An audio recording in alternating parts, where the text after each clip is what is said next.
வணக்கம்மா. என் வாழ்க்கையிலே மறக்க முடியாத நாள். எங்கள் அம்மா வீட்டில் சொந்த வீட்டில் தான் வாழ்ந்தேன். எங்கள் மாமியார் வீட்டில் சொந்த வீட்டில் வாழ்ந்தேன். எங்கள் மாமியார் வீட்டில் நிலம் இருந்தது.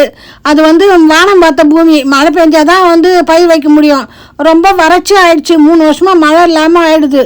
அதுக்கப்புறம் வேலை தேடி நாங்கள் வெளியூருக்கு வந்தோம். அதுக்கப்புறம் 2 குழந்தைங்கள ஆயிடுது. அப்புறம் வருமானமும் நம்ம கம்மியாகிடுது. குழந்தைங்கள படிக்க வைக்க அதை அப்படியே ஒரு வாழ்க்கை ஒன்று வாழ்ந்துட்டோம் நாங்கள். அதுக்கப்புறம் சொந்த வீடு கட்டுறதுக்கே வழி இல்லாமல் இருந்தது. இறைவன் இப்போ படி அளந்துருக்காரு. நாங்கள் சொந்த வீடு கட்டுறதுக்காக எங்கள் மனையில் பூமி பூஜை போடுறோம்.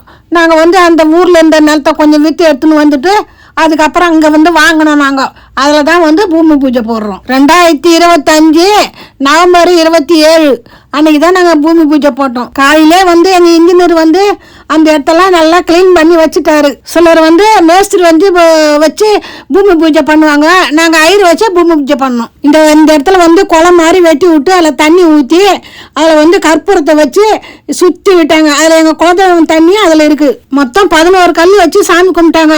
அதுக்கப்புறம் பசங்க அந்த தண்ணி அந்த குளம் மாதிரி இருக்கு அதில் எடுத்து ஒன்று ஒன்றா வச்சாங்க. பூமி பூஜை போட்டு முடிச்ச உடனே போர் போகிறதுக்கு ரெடியாக வந்துடுச்சு மிஷின். ஒரு வாரத்துக்கு முன்னாடியே நீரோட்டம் பார்த்துட்டோம். நீரோட்டம் பார்த்த இடத்துல ஒரு கம்பி ஒன்று அடையாளத்துக்கு வச்சுருந்தாங்க. போர் போடுற மிஷினுக்கும் பூஜை போட்டு முடிச்சாச்சு. என் குலதெய்வத்தையும் கங்கா பவானியும் என் மனசார சூரியநாராயணனை பார்த்துன்னு கும்பிட்டுன்னு வந்தேன். உடனே தண்ணி வந்துட்டா. கங்கா பவானி 30 அடியிலே வந்துட்டா. எத்தனையோ பேர் இந்த கனவுகளோடு இருப்பீங்க.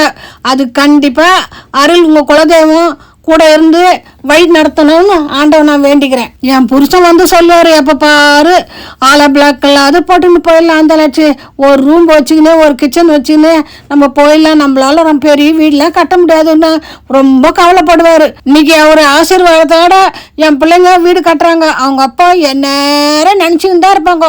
இங்கே அங்கே போனாலே டாடி நம்ம கூட வந்துடுவார், வாக்கா போகலாம் அப்படின்னு தான் கிளம்புவாங்க வீட்டில் இருந்தே.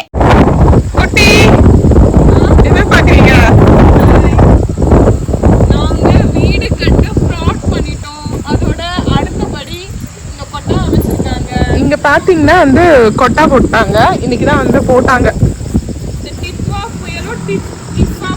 ஆமா, போன தடவை மொந்தா புயல், டிப்பா டிப்பா டிப்பா டிப்பாவா ஏதோ ஒரு புயல் பா, வாயிலே நுழையாத ஒரு புயல். ஆமா, அந்த புயல் அடிக்கிற நேரத்துல தான் நாங்க வீட்டுல பத்திரமா பொக்கிசமா வீட்டுல வச்சுட்டு வந்திருக்கோம் எங்க அம்மாவை பைரவியை பார்த்துக்க சொல்லி.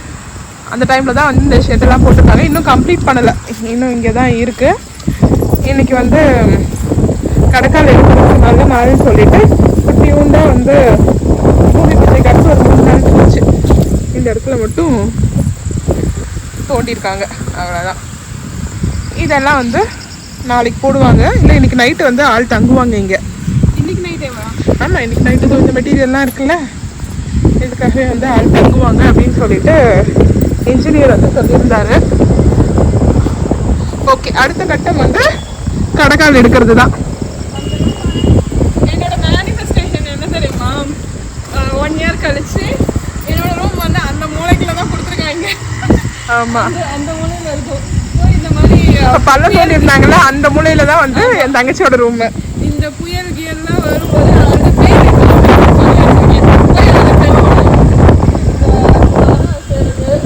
பின்னாடி பின்னாடி மொத்தமே வயக்காடு, கிணறுல குளிக்கிறாங்க போல. சவுண்ட் பார்க்கவே ரொம்ப அழகா இருக்கும் அந்த ஏரியாவே.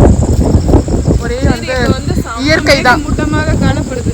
மேகம் கண்டிப்பா மழை வந்துடும். எப்படி பாருங்க, அப்படி செம்மையா மேகம் வந்துடும். நாங்க வீட்டுக்கு போறதுக்குள்ள எங்களுக்கு தெரிஞ்சு நல்ல மழை வந்துடும்.